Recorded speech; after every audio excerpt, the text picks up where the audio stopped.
In May of 1946, in a courtroom in the bombed-out city of Nuremberg, Germany, a sworn affidavit arrived from across the Atlantic Ocean.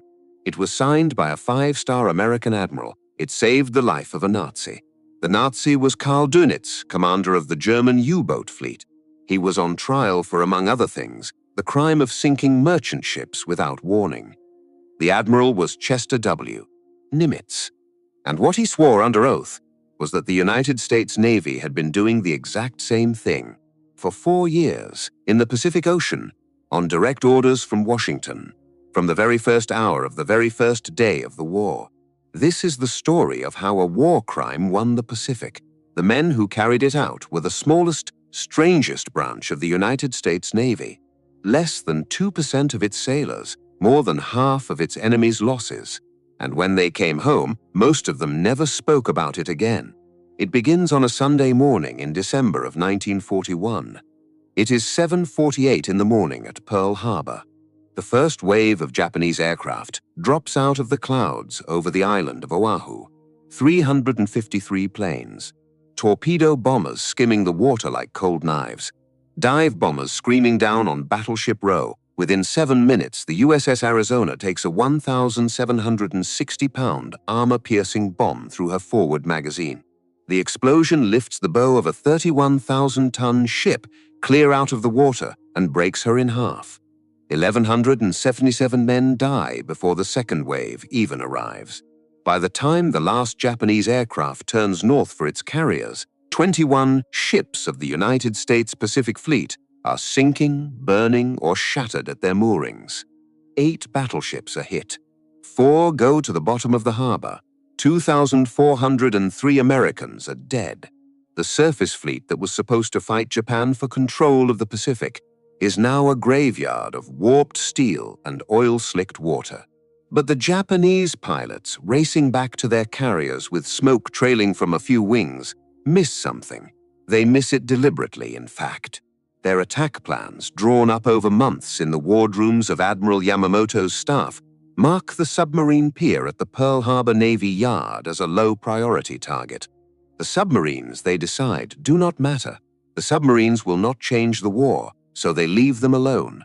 At the submarine base, moored bow to stern in the smoke, sit 4 American fleet submarines. Across the wider Pacific Fleet, 51 fleet boats are operational. A handful of aging S-class veterans from the last war round out the force. Not a single one is sunk. Not a single hull is breached. They are the only offensive weapon the United States has left in the Pacific Ocean. And in Washington, just hours after the first bomb falls on Pearl Harbor, an admiral named Harold Stark, the chief of naval operations, sits at his desk in the Navy Department and dictates a signal. The signal is 1 sentence long. It will be remembered as one of the most consequential sentences ever sent by the United States Navy. Execute against Japan unrestricted air and submarine warfare. For 20 years, the United States has signed treaty after treaty forbidding exactly this. The London Naval Treaty of 1930, the Submarine Protocol of 1936. American diplomats have stood at podiums in Geneva and London and condemned the Imperial German Navy for sinking unarmed merchant ships without warning. When U-boats torpedoed the Lusitania in 1915, the United States nearly went to war over it. Now, in a single radio transmission, that entire moral architecture is set on fire. The logic is cold and the logic is correct. Japan's empire stretches across 20 million square miles of open water. Every barrel of oil from Borneo, every ton of rice from Indochina, every replacement infantryman from the home islands has to travel on the deck of a merchant ship. Cut the lines, starve the empire. The submarines are the only weapon that can reach those lines. What no one yet knows is that the man who will inherit this order, the man who will turn it into a weapon that wins the war, has not yet arrived at Pearl Harbor. Chester William Nimitz is 56 years old. He is the grandson of German immigrants who settled in the Texas Hill Country in the 1840s. His grandfather built a small hotel in the town of Fredericksburg shaped, of all things, like a steamboat. His father died 6 months before he was born. He is quiet, methodical, almost impossible to anger. When he smiles, it is the small, contained smile of a man who has already thought 3 moves ahead and has decided not to share them. In the previous war, the war they used to call the Great War, Nimitz served as Chief of Staff of the Atlantic Submarine Force. He has lived on submarines. He has commanded them. He has felt the deck heel under his boots in heavy weather and listened to the diesel engines cough to life at 3 in the morning. He knows what these boats can do. He knows what they cannot do. He knows the difference between a captain who reports a contact and a captain who attacks one. On the last day of 1941, on the deck of the submarine USS Grayling at Pearl Harbor, Nimitz reads aloud the orders that make him Commander-in-Chief of the Pacific Fleet. There is no battleship available for the ceremony. They are all underwater. The choice of a submarine for the swearing-in is not symbolic on purpose. It is symbolic by accident. But it is a symbol all the same. He inherits a fleet of corpses, an ocean the size of 3 continents, and an order to wage a kind of war that 2 months ago his own government had called a crime. He accepts all of it. To understand what the men of the Silent Service are about to do, you have to understand first what they are doing it inside of. A fleet submarine of the Gato class is 311 feet long. She carries a crew of around 80 men. From the outside, she looks like a sleek black shark. From the inside, she is something closer to a coffin with diesel engines. Every patrol lasts 60 to 75 days. The air thickens with diesel fumes from the moment the boat clears the harbor. There is no air conditioning that works for long. In the tropics, the interior temperature climbs past 100 degrees Fahrenheit and stays there. Sweat soaks into mattresses that nobody ever changes. The bunks are stacked 3 high and a man does not get his own. Hot bunking, they call it. One sailor crawls out of the sheets to start a watch. Another sailor crawls into the still warm sheets to sleep. Fresh water is rationed by the cupful. Showers are forbidden for weeks at a time. The cooks ration eggs powdered in cardboard drums and flour that breeds weevils inside the bag. By the end of a long patrol, every loaf of bread that comes out of the galley has small, dark specks baked through it. The men joke that the weevils add protein. They eat the bread anyway, they have nothing else. None of this is the real danger. The real danger is the sound a depth charge makes underwater. A Japanese destroyer rolls a 350-pound depth charge over the stern. It sinks toward a preset depth. When it detonates, the shock wave reaches a submerged submarine through the only medium that carries sound better than air. Water. The lights flicker and die. Cork insulation flies off the bulkheads in small brown flakes. Glass gauges shatter inward. The hull groans like a living thing in pain. A close miss can crack the pressure hull at a seam. A direct hit will compress the boat into scrap at 300 feet below the surface, with no one to hear it, and no one to find it, and no one to bring the bodies home. By the end of the war, 52 American submarines will not return from patrol. 3,506 officers and enlisted men will die under the Pacific. The casualty rate will reach 22%. 1 man in every 5 who goes on patrol does not come back. It is the highest loss rate of any branch of the United States military in the Second World War. Not the Marines on Iwo Jima. Not the bomber crews over Germany, the men in the steel tubes under the ocean. And yet, in Tokyo on the Naval General Staff of the Imperial Japanese Navy, no one sees this threat coming. Anti-submarine warfare in Japan is, in 1941, the responsibility of exactly 1 officer, 1 man, on a staff of hundreds. Convoy escort is considered a humiliation for a destroyer captain. Destroyers are warships, the Japanese argue. Warships are designed to fight other warships. Babysitting freighters is for the Royal Navy, for the cautious, for the weak. Sonar crews on Japanese escorts are poorly trained. Depth charge tactics are years behind British and American doctrine. There is no national convoy system. Merchant captains sail more or less alone, on the routes they have always sailed, on schedules everyone in the empire seems to know by heart. The Japanese will pay for this in cargo and in carriers and eventually in cities. But they do not pay for it yet, because in the first 18 months of the Pacific War, the American submarine force is failing. The numbers, in retrospect, are almost embarrassing. In all of 1942, the most lethal force the United States has put into the Pacific manages to sink 134 Japanese merchant ships. The total tonnage barely scrapes 580,000 tons. Japanese shipyards launch new vessels faster than American submarines can destroy old ones. The net loss to the Japanese merchant fleet after 12 months of war is effectively zero. Something is deeply, catastrophically wrong. The problem is not the boats. The Gato class is the best submarine afloat in 1942. The problem is not the crews. The crews are volunteers, young and well-trained and willing to die. The problem is the men sitting in the captain's chair. For 20 years between the wars, the United States Navy trained its submarine captains for a war that nobody actually intended to fight. Peacetime doctrine taught one principle above all others: caution. Survive the exercise. Bring the boat home. Approach submerged, fire from maximum range. If the destroyer turns toward you, you have already failed. It was a doctrine designed by careful men, for careful men, in a careful peace. And it is now meeting Imperial Japan. The reports start coming back to Pearl Harbor in early 1942. They have a certain quality to them, a flatness. A captain spots a Japanese convoy at 15,000 yards and decides the approach is too risky. He logs the contact and slips away. Another captain detects a tanker on the horizon, alone unescorted, fat with oil. He calculates the angles, looks at the weather, decides the seas are too rough. He logs the contact and slips away.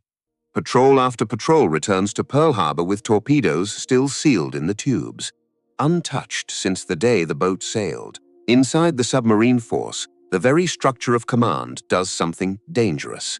A captain at sea, submerged, alone, hundreds of miles from any superior officer, answers to no one in the moment of decision. He can spend 60 days carefully avoiding the enemy, and no one in Pearl Harbor will know until he returns. The patrol report is whatever he says it is. The contacts not engaged are contacts that, on paper, simply never happened. The cautious captains are killing the war. And Chester Nimitz, in his office at Pearl Harbor, with the wall maps and the casualty lists, and the quiet, methodical patience that defines him, knows it. He cannot fix it yet. He does not have the right man in the right chair. The current commander of the Pacific Submarine Force is a competent administrator named Robert English. Nimitz lets him work. He waits. He watches the patrol reports. He counts the torpedoes that come home unfired. There is one detail from the next 4 years that almost no one alive in 1942 could have predicted. It is the detail this entire story is, in the end, about. In May 1946, in the city of Nuremberg, Germany, in a courtroom where the men of the Third Reich are on trial for their lives, a sworn affidavit will arrive from across the Atlantic. The affidavit will be signed by Chester W. Nimitz, Fleet Admiral, United States Navy. It will testify, in calm and methodical language, that the United States Navy waged strict submarine warfare in the Pacific from the first hour of the first day. It will testify that American submarines were ordered to sink Japanese merchant ships without warning. It will testify that this was a deliberate strategy of the United States government. The man whose life the affidavit will save is named Karl Dönitz. He is the commander of the German U-boat fleet. He is, among other charges, accused of waging unrestricted submarine warfare. Nimitz's testimony will not absolve him of everything, but it will keep him from hanging for that crime. The Pacific submarine campaign that is about to begin will sink 1 Japanese battleship, 8 carriers, 11 cruisers, 42 destroyers, and more than 5 million tons of Japanese shipping. It will be conducted by less than 2% of the United States Navy. It will, by some measures, be the single most efficient instrument of victory in any theater of the Second World War, and it will be conducted using methods that, when used by Germans, are crimes against humanity. This is the story of the men who used them, the captains the Navy had given up on, the boats the planners forgot about, the strategy nobody in Washington wanted to discuss in public. In the early months of 1943, Nimitz finally has the names of the men he needs. Two of them are about to be quietly removed from their commands for being too aggressive.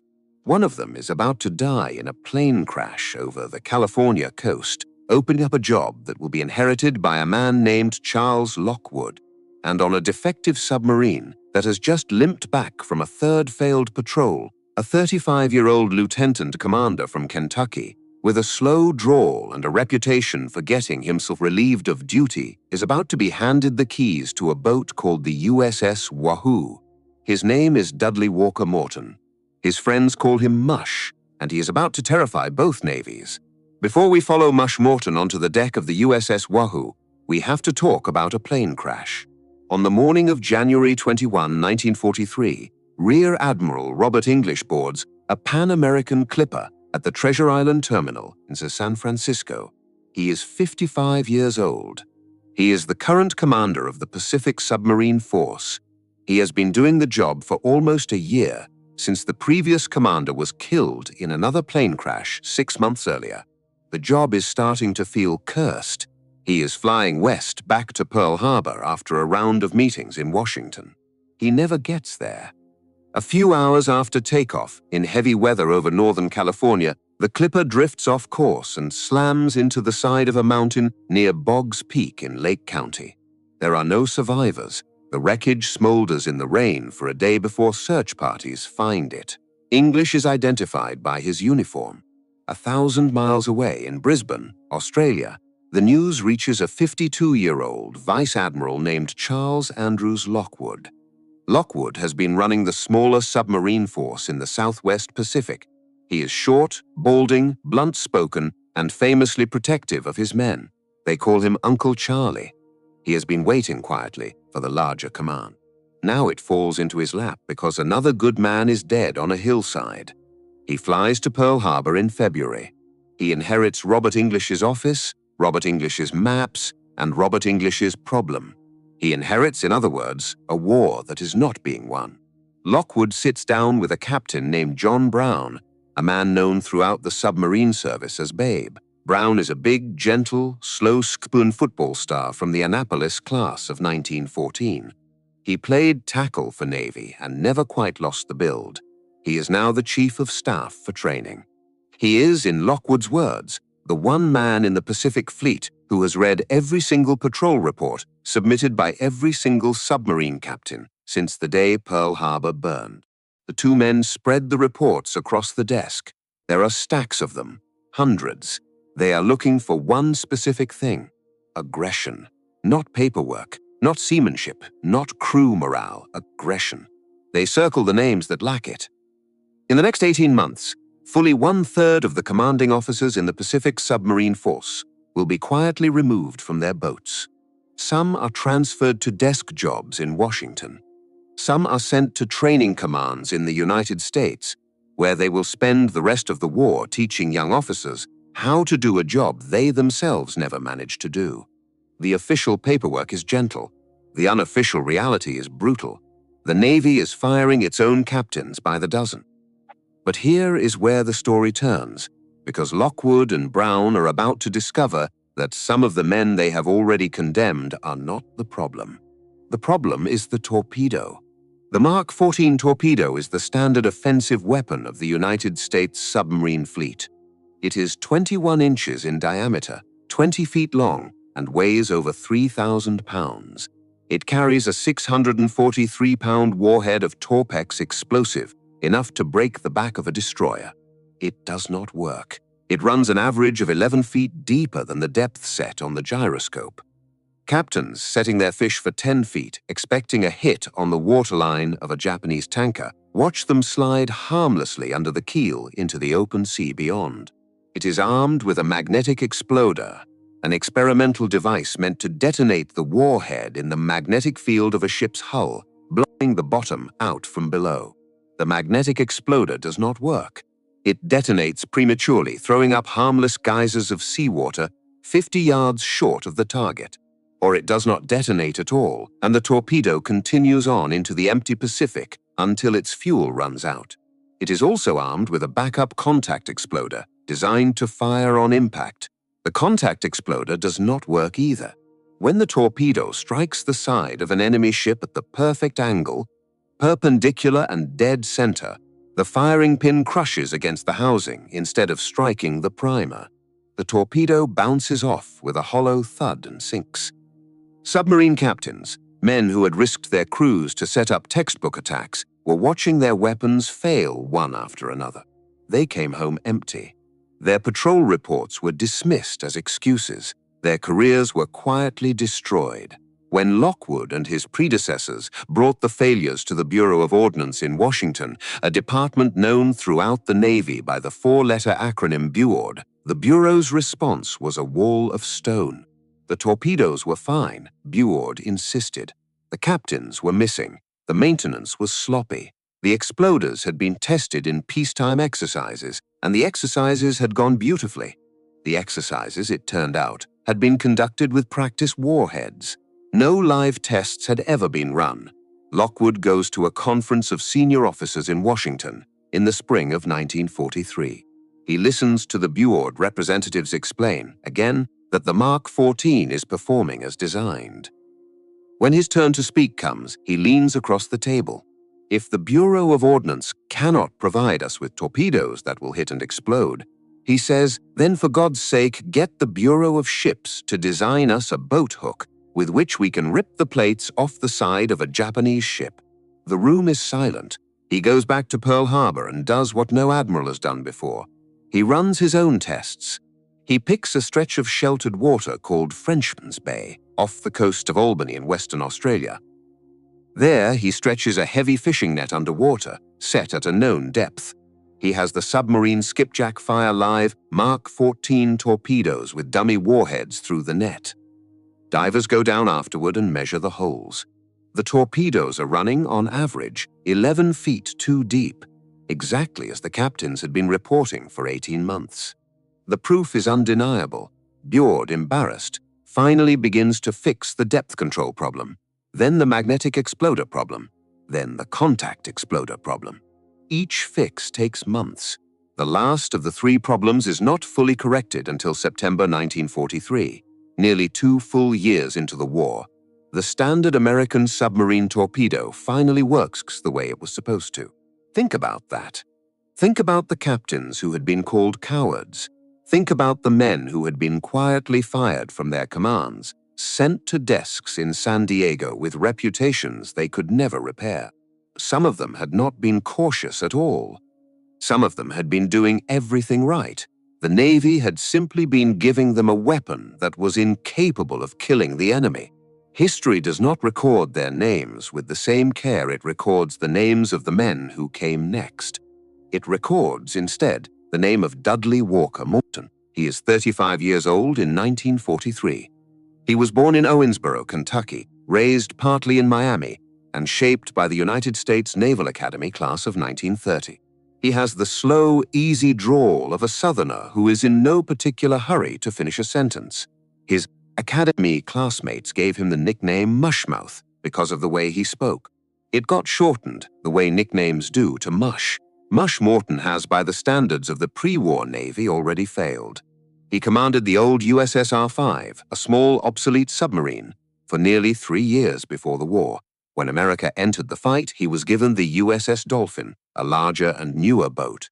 He was on her for less than 3 months. The Dolphin was a difficult vessel with chronic mechanical problems. The division commander above Morton decided that Morton was not handling the material difficulties to his satisfaction. Morton was quietly relieved of command in late 1942 and shipped to Brisbane to await reassignment. In the pre-war Navy, this was the end of a career. In Lockwood's Navy in early 1943, a man like Babe Brown reads through that record carefully. He looks at the evaluation. He looks at the reasons. He looks for one specific quality that the evaluation system was not designed to measure. He looks for hunger. What Brown sees in Morton's record is not failure. It is a man who had been chained to peacetime expectations and had broken them. A man who did not care particularly about polished brass and proper paperwork. A man who, if you gave him a submarine and pointed him at the enemy, would not come home with the torpedoes still in their tubes. Brown gives him another chance. He assigns Morton as prospective commanding officer aboard the USS Wahoo. The Wahoo is also, by any honest measurement, a failure. She is a brand new Gato-class boat only months out of the yard at Mare Island. She has completed 2 war patrols under her first captain, a lieutenant commander named Marvin Kennedy, who was known to his men as Pinky. On both patrols, she has come home with very little to show. The crew has lost faith in Kennedy. A sharp-eyed young lieutenant named Richard O'Kane has begun privately considering a transfer to another boat. The Wahoo was not making much of a record. O'Kane would later write, and we knew it. Pinky Kennedy is quietly relieved in late December 1942. Morton joins the Wahoo for one final patrol as observer under a different acting captain, then takes command himself in January 1943. The crew gathers in the forward torpedo room before the next patrol gets underway. The smell of fuel oil hangs in the still air. The young men, most of them under 25, stand silent in their dungarees, waiting to see what kind of officer they have inherited this time. Morton looks at them for a long moment. Then he speaks. "Wahoo is expendable," he says. The room goes very still. "We will take every reasonable precaution," he continues, "but our objective is to sink enemy shipping." Now, this is just my way of saying we are going to take risks. The crew can either go along with that or they can opt out. Any man who wants to remain behind has 30 minutes to notify the yeoman. No negative word will be said about anyone who does. He turns and walks out. Not a single man requests a transfer. What Morton has just done in those few sentences is rewrite the unwritten contract between an American submarine captain and his crew. Before that moment, the contract had been one of mutual survival. The captain would protect the boat. The crew would do their jobs and go home. Morton has just told them that home is no longer the point. Sinking ships is the point. And if the boat does not come back, then the boat does not come back. It is a contract that depends on absolute trust. Morton's first act as captain is to build it. He restructures the standard attack procedure. By doctrine, the captain runs the periscope during a submerged attack. He makes the visual observations. He calls out the bearings. He gives the orders to fire.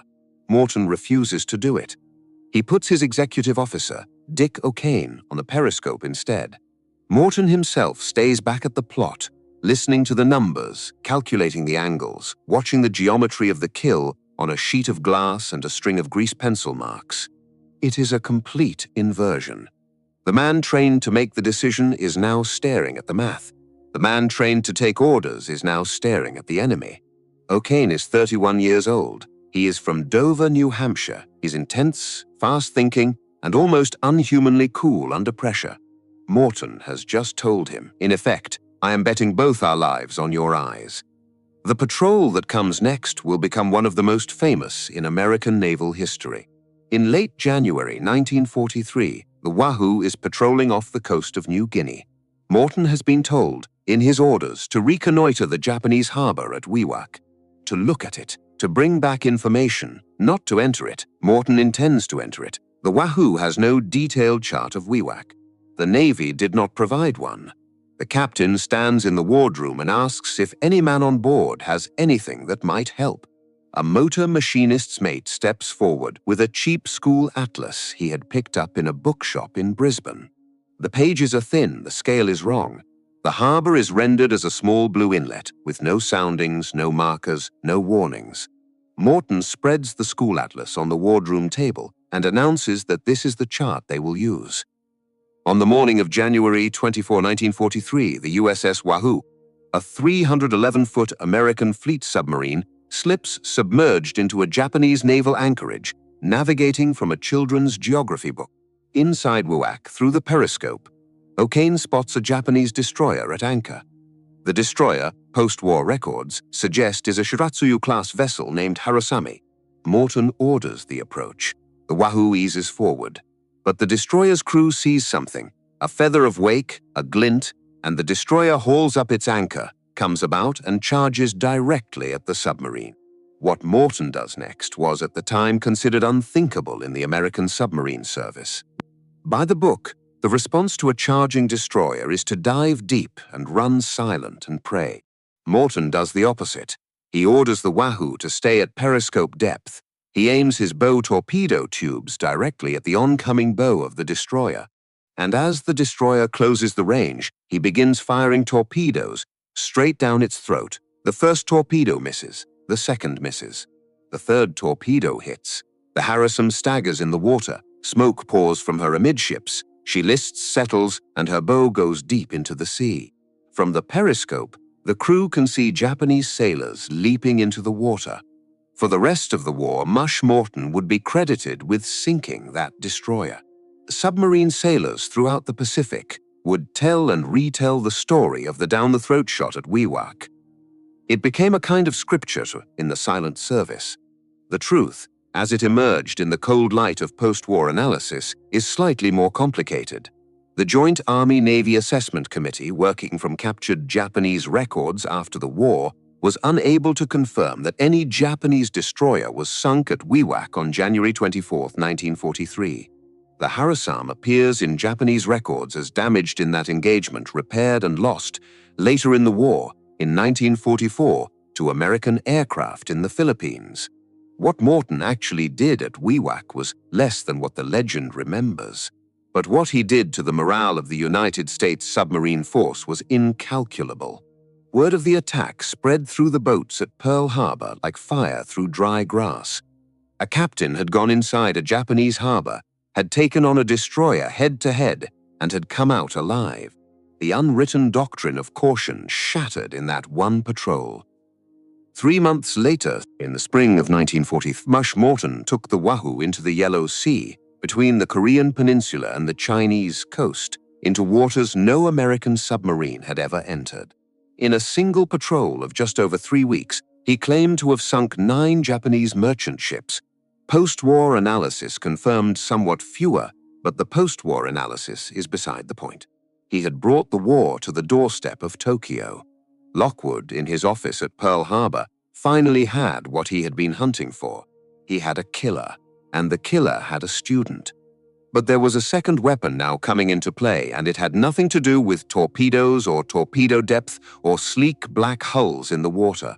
It had to do with a small, windowless building in Washington, D.C., where a few dozen men and women, mostly civilians, spent their days staring at columns of numbers. The building housed a naval intelligence section known as OP-20G. Its job was to break Japanese codes. The Japanese Navy used several codes. The most famous, JN-25, carried the operational orders of the combat fleet. Code breakers had been chewing at JN-25 for years. It was JN-25 fragments that had given the Americans the warning that led to victory at Midway. There was another code, smaller, less glamorous, dedicated to something the Japanese fleet considered beneath them, the merchant marine. It was known as the Maru Code, after the suffix Maru that traditionally identified Japanese civilian ships. By mid-1943, the men and women of OP-20G had broken it.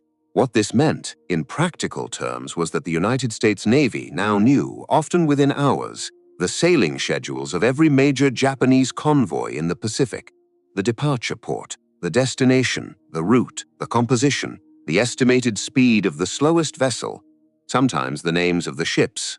This information went in carefully sanitized form to Charles Lockwood at Pearl Harbor. Lockwood, in turn, sent it out by radio to the submarines on patrol. A submarine captain in 1942 had hunted convoys the way a man with a flashlight hunts deer at night. He looked, he listened, he guessed where the deer might be. A submarine captain in late 1943 was being handed a map with an X drawn on it and a time written underneath. The combination is what wins the war. The aggressive captains, freed from the cautious doctrine, the torpedoes, finally functional, the codes finally cracked, the boats finally in position. In 1942, American submarines had sunk 134 Japanese merchant ships, totaling around 580,000 tons. In 1943, the number nearly tripled. 335 ships, 1.5 million tons. In 1944, it exploded into something that resembled extermination. 603 ships, 2.7 billion tons. More tonnage in 12 months than the United States submarine force had sunk in the previous 2 years combined. And it was no longer only merchant ships. In the Battle of the Philippine Sea, in June 1944, an American submarine called the USS Kavala put 4 torpedoes into the side of the Japanese fleet carrier Shokaku, a veteran of Pearl Harbor itself. The Shokaku sank with most of her crew. Another submarine, the USS Albacore, put 1 torpedo into the brand-new Japanese carrier Taiho. The Taiho exploded hours later from accumulated aviation fuel vapors and went down with over 1,000 men. Off the coast of Formosa in November 1944, the USS Celian fired 6 torpedoes into the Japanese battleship Congo. The Congo, 28,000 tons of steel and gunpowder, rolled over and went to the bottom. She was the only Japanese battleship sunk by a submarine in the entire war. In the East China Sea, just 2 weeks later, a young Japanese carrier called the Shinano, the largest aircraft carrier ever built up to that point, slipped out of Tokyo Bay on her maiden voyage. She was almost 70,000 tons. She had been converted from the hull of a 3rd Yamato-class super battleship. She had been in service for less than 10 days. A submarine called the USS Archerfish, commanded by a 34-year-old lieutenant commander named Joseph Enright, put 4 torpedoes into her side. The Shinano sank inside 7 hours. She remains, to this day, the largest warship ever destroyed by a submarine. The Empire was bleeding to death in the open ocean, and the men in Tokyo were beginning, finally, to understand it. But the men in the boats, the killers Lockwood had chosen, and Babe Brown had championed, and Mush Morton had trained, were paying a price of their own. By the end of 1943, Morton was already dead. It is October 11, 1943. The USS Wahoo is running on the surface in the La Perouse Strait, the narrow stretch of water that separates the Russian island of Sakhalin from the northern tip of Japanese Hokkaido. She has just completed her 7th war patrol. She has sunk 4 Japanese vessels in the Sea of Japan, in waters no American submarine had operated in for more than a year. She is heading home. Mush Morton is 36 years old. He has been running his boats hard for 9 months. The exhaustion in him is the exhaustion of a man who has stopped counting the days.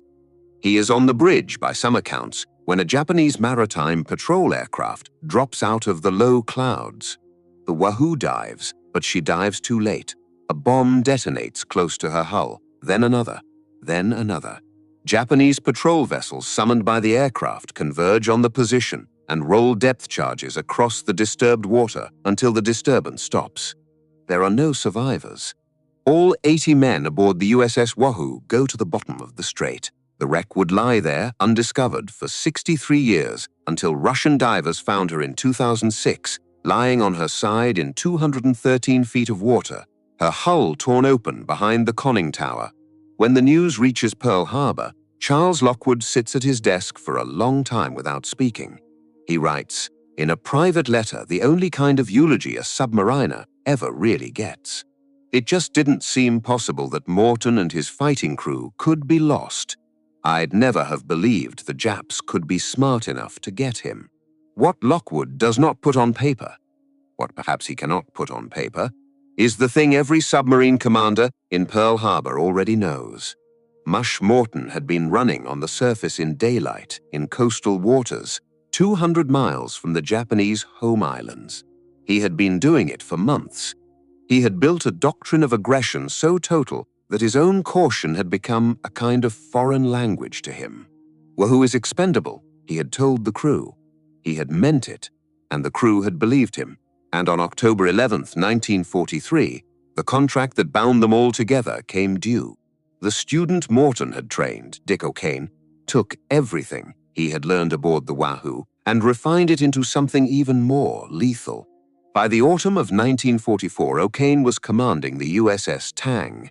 In 5 war patrols, the Tang and her crew had sunk more Japanese tonnage than any other American submarine of the war. The post-war accounting credited O'Kane with 24 ships and 93,824 tons. It was the highest verified total of any submarine commanding officer in the United States Navy. On the night of October 24, 1944, The Tang was on the surface in the Taiwan Strait. She had attacked a Japanese convoy a few hours earlier and torn it apart. She had one Mark 18 torpedo left, the 24th fish of the patrol. O'Kane fired it. The torpedo broached the surface. It turned. It began to circle back toward the boat that had launched it. The crew watched it come. O'Kane gave the order for emergency back full. The Tang shuddered in the water, trying to claw away. The torpedo hit her aft near the maneuvering room. The blast broke her in two. The forward half of the submarine remained on the surface for a few minutes. Then she began to sink. Of the 87 men aboard, 9 were on the bridge when the torpedo hit. They were thrown clear into the water. The other 78 men went down inside the hull. Some of them survived the initial sinking. 13 men in the forward torpedo room used the submarine escape trunk to swim toward the surface from a depth of 180 feet. 5 of them made it. The rest drowned in the darkness. Dick O'Kane spent the rest of the war in Japanese prisoner of war camps. He was taken first to the brutal interrogation center at Ofuna, where his captors, the survivors of one of the very convoys he had attacked the night the Tang went down, took their revenge with fists and clubs. He weighed less than 100 pounds when American forces liberated him in August 1945. He had earned the Medal of Honor for his actions at the periscope of the Tang on the night she died. He lived another 49 years. He almost never spoke publicly about what he had done in the war. He died at his home in California in 1994, when the accountants of the war finally laid out the books. The numbers told a story that even the men who had lived through it found difficult to comprehend. The United States submarine force had sunk 1,314 Japanese vessels. It had destroyed 54.6% of all Japanese ships lost in the war. 1 Japanese battleship, 8 aircraft carriers, 11 cruisers, 42 destroyers, 25 submarines, more than 5 million tons of merchant and naval shipping. It had done all of this with less than 2% of the Navy's total personnel. Japan, the island empire that had launched its war to seize the oil and rubber and rice of Southeast Asia, had been starved into surrender. Oil imports had collapsed from 28 million barrels in early 1944 to less than 5 million by year's end. The merchant marine that carried the lifeblood of the empire had lost more than 75% of its tonnage by the spring of 1945. The Japanese cabinet would later testify to its own legislature that the greatest cause of defeat was the loss of shipping. The cost was carved on a stone wall. 52 American submarines did not return. 3,506 officers and enlisted men were lost beneath the Pacific. 1 in every 5 men who went on patrol did not come home. It was the highest loss rate of any branch of the United States military in the Second World War. And then, in the spring of 1946, the story took its final, strangest turn. In a courtroom in Nuremberg, Germany, a German admiral named Karl Dönitz stood trial for his life.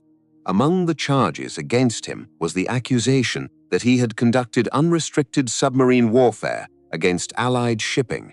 He had ordered U-boats to sink merchant ships without warning. The Allies in 1946 called this a war crime. On May 11, 1946, an affidavit arrived in the courtroom from across the Atlantic. It was signed by Fleet Admiral Chester W. Nimitz, United States Navy. It stated, in plain and methodical language, that the United States Navy had waged unrestricted submarine warfare in the Pacific Ocean from the first hour of December 7, 1941. It stated that American submarines had been ordered to sink Japanese merchant ships on sight without warning. It stated that this had been the deliberate policy of the United States government. Dönitz was convicted on other charges and sentenced to 10 years in prison. But on the specific charge of waging unrestricted submarine warfare, he was acquitted. Nimitz's affidavit had saved his life. The men of the Silent Service had won the Pacific War using methods that, on paper, were international crimes. The Navy that had asked them to use those methods could not afterward celebrate them too loudly. The submariners came home and went to work and got old without telling their grandchildren what they had done. 3,506 names are carved into memorials in Pearl Harbor and Groton, Connecticut. Most Americans have never visited them. Most Americans have never heard of Mush Morton or Dick O'Kane or Charles Lockwood or the 80 men who lie on their sides in the cold mud of the La Perouse Strait. The boats are still down there. They have been down there for more than 80 years now. They were never raised. The Navy does not raise its lost submarines. The boats are the graves of the men who served in them, and the men of the silent service stay together in the dark, the way they sailed, the way they fought, the way they were never quite allowed to be remembered.